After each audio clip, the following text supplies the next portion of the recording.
দুই একজন উপদেষ্টা ওই যে স্বৈরাচারের রেখে যাওয়া প্রেতাত্মারা দোসররা ওই গণমাধ্যমে বসে থাকে, এখনো সেই দোসররা যারা রয়েছেন তারা বিভিন্ন ভাবে ষড়যন্ত্র করে চলছিলেন। তারা সেই ষড়যন্ত্রের কিছুটা অবসান ঘটিয়ে যখন আমাদের মাননীয় ভারপ্রাপ্ত চেয়ারম্যান জনাব তারেক রহমান আমাদের এই অন্তর্বর্তীকালীন সরকারের প্রধান উপদেষ্টা ডক্টর মোহাম্মদ ইউনূস যখন আমাদের আলোচনায় বসলেন, সেই আলোচনার ফলপ্রসূ ফল হিসেবে আমরা যখন নিশ্চিত হলাম যে আগামী ফেব্রুয়ারিতে একটি অবাধ সুষ্ঠু নিরপেক্ষ নির্বাচন হবে, সেই নির্বাচনকে কেন্দ্র করে নতুন একটি দলের মন খারাপ হয়েছে।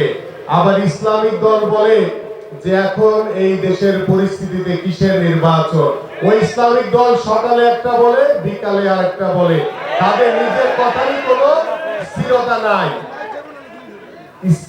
নাই তাদের। আবার ওই যে নতুন দল, তারা বলে যে এখন পর্যন্ত কোনো সংস্কার হয় নাই, এখন পর্যন্ত কোনো বিচার হয় নাই।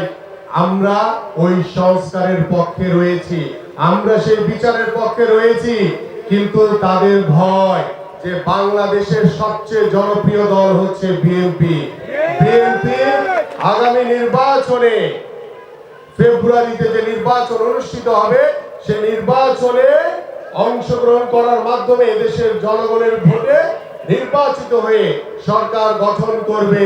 কিন্তু তারা ভয় পেয়েছে, নতুন এক পদ্ধতি এনেছে, পিআর পদ্ধতি, যে পদ্ধতির মাধ্যমে যাদের মেম্বার হওয়ার যোগ্যতা নাই, যাদের ওই পঞ্চায়েতের একজন সদস্য হওয়ার যোগ্যতা নাই, তারা নাকি পিআর পদ্ধতির মাধ্যমে সংসদে যেতে চায়। এটা কে বলেছে? ওই যে ইসলামিক দল, যারা নিজেদের পায়ে নিচে কোনো মাটি খুঁজে পাচ্ছে না, কারণ মানুষের তাদের উপরে কোনো আস্থা নাই, কারণ তারা সকালে একটা বলে, বিকালে আরেকটা বলে। তাই আসুন, আমরা সংস্কার চাই, আমরা ওই স্বৈরাচারের বিচার চাই, কারণ গত 17 বছর ধরে ওই স্বৈরাচার শেখ হাসিনা বাংলাদেশ জাতীয়তাবাদী দলের প্রত্যেকটি নেতা কর্মীদের উপরে যে জুলুম, নির্যাতন, নিপীড়ন চালিয়েছে, সেই 17 বছরের সাক্ষী কিন্তু আপনারা সকলে এখানে বসে আছেন। এবং আমাদের উপরে ওই স্বৈরাচার যেভাবে অন্যায় অবিচার করেছে, আমরা সবার আগে ওই স্বৈরাচারের বিচার চাই। এবং আমাদের মাননীয় ভারপ্রাপ্ত চেয়ারম্যান জনাব তারেক রহমান 13ই জুলাই 2023 সালে রাষ্ট্র কাঠামো মেরামতের জন্য সংস্কারের প্রস্তাবনা দিয়েছে। সেই সংস্কার বাস্তবায়নের মাধ্যমে আমরা বাংলাদেশের রাষ্ট্রীয় প্রতিষ্ঠানগুলোকে নতুন ভাবে ঢেলে সাজাতে পারবো, এই আশাবাদ ব্যক্ত করছি।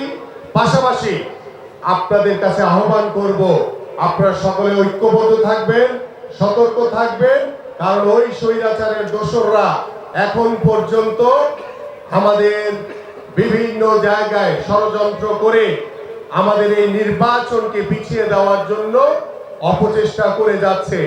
কারণ তারা জানে তাদের কোনো জনমত নাই, এদেশের জনগণ তাদেরকে পছন্দ করে না।